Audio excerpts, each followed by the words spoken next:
Normal pregnancy और दूसरा होता है एक्टोपिक प्रेगनेंसी।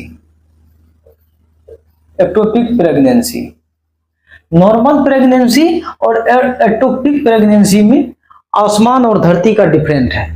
तो नॉर्मल प्रेगनेंसी क्या है? नॉर्मल प्रेगनेंसी को हम लोग थोड़ा समझते हैं। नॉर्मल प्रेगनेंसी में समांतर फर्टिलाइजेशन जो होता है फैलोपियन ट्यूब में होता है, और जब वो फर्टिलाइज होता है तो उसके बाद फर्टिलाइज जो एग है या एम्ब्रू जो जिसको बोलते हैं, वो क्या होता है कुछ ही दिनों में यूट्रस में प्रवेश करता है, यानी बच्चेदानी तक वो पहुंचता है।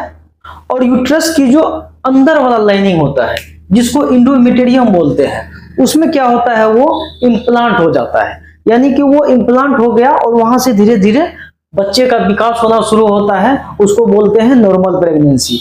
और नॉर्मल प्रेगनेंसी इसी तरह से होता है जैसे इसका क्रम होता है, जैसे ये ओवेरी हो गया, ओवेरी हो गया, और ये ओवेरी महिलाओं का जो ओवेरी है वो निकलता है और वो आता है फैलोपियन ट्यूब में,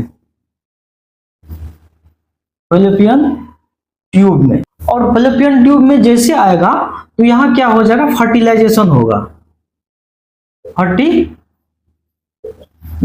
होगा।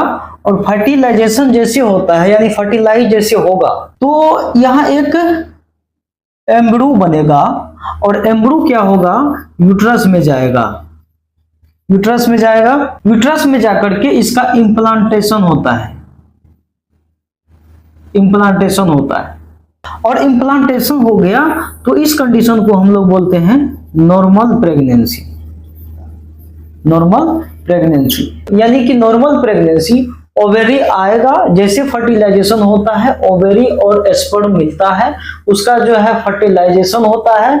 और फर्टिलाइजेशन के दरमियान महिलाओं का जो एग आता है और स्पर्म दोनों का जैगोट होता है जो मिलता है, उसके बाद वो यूट्रस में प्रवेश करता है और यूट्रस में वो जाकर के सेट हो जाता है, जिसको इम्प्लांटेशन बोलते हैं। और वहां जाकर के सेट होता है, तो ये हो गया normal pregnancy.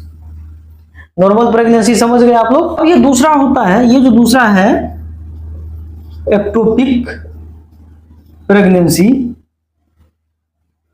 Ectopic pregnancy, atrophic pregnancy को हम लोग समझते हैं।